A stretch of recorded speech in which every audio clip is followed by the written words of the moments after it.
Hi, I'm Jen, and this is my viewpoint on the case study this week. I won't read the entire case study as we've all already read it. And I don't want my thing to go for 20 minutes. But the major tobacco companies proposed that its new CEO be nominated to the board of directors for the three hospital regional health systems. Now, the CEO does live and work in the community. That's an important part. In addition, the tobacco company is also willing to sponsor and co-sponsor a variety of health promotion activities in the community with special outreach. The management team is divided, and of course, I'm the senior management team, or I'm sorry, I'm on the senior management team, and I'm responsible for bringing this nomination to the board for consideration. On the four questions I'll be answering, from your perspective, what key ethical issues are at state here? What are the values and principles willing to guide your approach? Any of these values or principles in tension or conflict with one another? Of course. What course of action would you recommend? From number one, from my perspective, the key ethical issues at stake here, the biggest ethical issue that I can see is the idea that the tobacco company wants to sponsor a variety of health promotion activities. While I'm all about everybody, promoting health activities, not so much free advertisement for the tobacco company. I'm on the board, and I'm kind of torn with the decision. It would depend on a lot of factors, though, too, also. First would be our current budget for the community activities and as of what sponsors we have. The second issue would be how the tobacco money, or company money, would like to publish that they are sponsoring the healthcare activities. It's kind of like if we advertise for better breathing, put up signs for tobacco products, we are promoting unhealthy habits and healthy habits at the same time, and they kind of cross each other out. When they go to grab for the next pack of cigarettes, they're going to grab this particular tobacco company's brand, most likely. Filler Mints, what values and principles will guide your approach? Filler Mint states that a healthcare organization is rooted in the commitment to provide care and its ethical practice to evaluate by how well its actions align with the core commitment. So our core commitment here, of course, was to provide care and ethical practice for evaluating. So provide health care is our main one. Directors are required to disclose actual or potential conflicts of interest, which getting financial support from a tobacco company would definitely be a conflict of interest. So this is something we would have to make sure that everybody is aware of. Don't try to hide the information. Don't try to hide where it's coming from. Be flat out and say, we have the sponsor, and either we're going to use the sponsor or this money was available and why we're not going to use it. Are any of these values or principles in tension or conflict with one another? Oh, yeah. If the healthcare system decided it would overall be in the best interest of the facility or the healthcare organization to have the tobacco product company sponsor a variety of health promotions, the information would need to be made public and may not be widely accepted by everybody in the community. Since our board of directors here is already divided, most likely the community is going to be feeling the same way. It would be like the tobacco company supporting a Relay for Life for lung cancer, which of course we know tobacco is one of the leading causes of lung cancer. So like I said, that would make a big issue with the community. What course of action would I recommend? I would recommend having an in-depth conversation with this CEO about his intentions. I would explain to him that if he is offered a job as a trustee on the board, he will not be allowed to let or have any influence or sponsoring of his company related to the hospital or community health resources. I don't believe he should not be allowed to be a trustee just because of his current job. I don't believe just because you're a CEO of a tobacco company necessarily means that your entire life and everything should be judged by that. Most companies who are not biased towards a trustee's current employer, it would be a positive.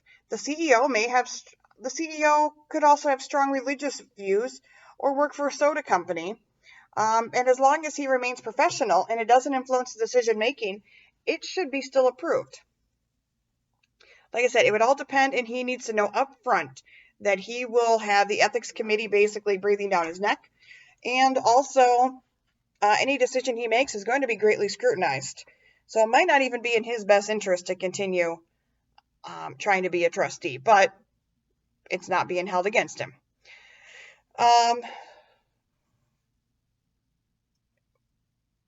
When it comes to the ACHE, sorry for that pause there, this was not as clear-cut as some of the previous questions we've had in this class. Under the commitment to the community, it states that in corporate community service responsibilities into policies and programs, or for which they have the authority, the ACHE urges all healthcare executives to affirm their responsibilities to the communities through their professional actions and personal contributions. Executives should avoid interaction with suppliers, or those that give money, like the tobacco company there, that could result in undue influence by suppliers in the decision-making process. I believe that was originally designed for the drug companies, but I think it applies both ways. As with any position in public trust, avoiding even the appearance of wrongdoing, conflict of interest, or interference with free competition is important. Executives should take care that the interactions with suppliers do not result in perceptions of undue influence or other perceived impropriety. The question was, would you be comfortable with the relationship? The question I would be asking is, would you be comfortable in the relationship if it were known to your patients, stakeholders, and to the public?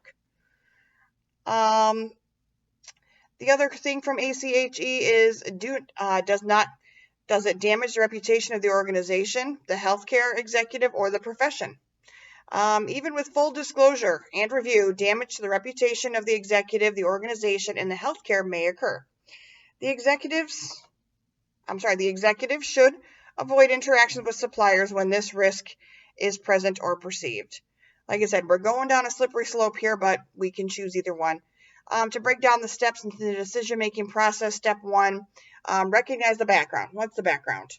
The CEO is a member of the community, and the CEO is a professional, successful businessman. His current position is actually as a CEO in the tobacco manufacturing, and the tobacco company wants to support activities in the community with outreach to children and those of, I believe it was economically disadvantaged, which is just a mouthful. The tobacco company would like to sponsor, identify specific ethical questions. A community member runs a company that produces tobacco products that are unhealthy. The tobacco company would like to sponsor health activities in the community. Those are 2 ethical issues we're going to deal with. Step 3, consider the related ethical principles and or organizational values. The hospital, in this case study, doesn't have any specific organizational values. However, in reading Fillerman, I did find it says the mission of the organization governed by a trustee, which is what he's applying to be, is central to the ethics of the trustee.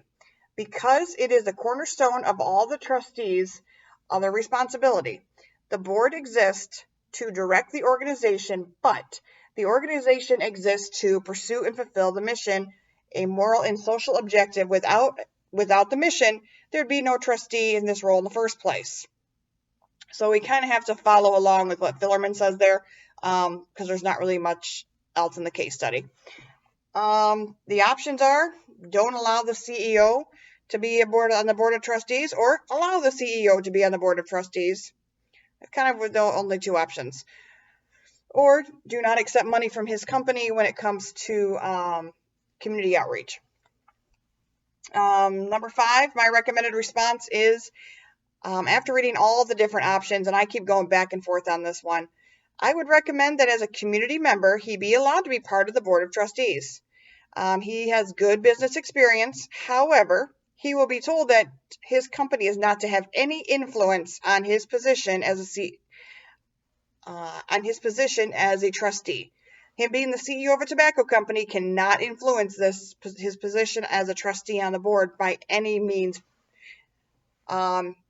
like sponsoring health promotional activities. While it might be great for their company, it's not something that the board of directors, or I'm sorry, the board of trustees would be interested in. So we need to leave that back. Get rid of that idea. The ethical consideration, of course, ethical conflict. The CEO may face more when his decisions, more of his decisions are going to go to that ethics board because of that conflict of interest there. Not saying it's a good conflict. I'm just saying it's a conflict of interest that we need to make sure that we are open about and discussed with the community. Like I said, most of his decisions will probably end up either going through the ethics board or at least talking about it. And that is it. Like I said, all in all, I think we should give him a shot on the trustee board.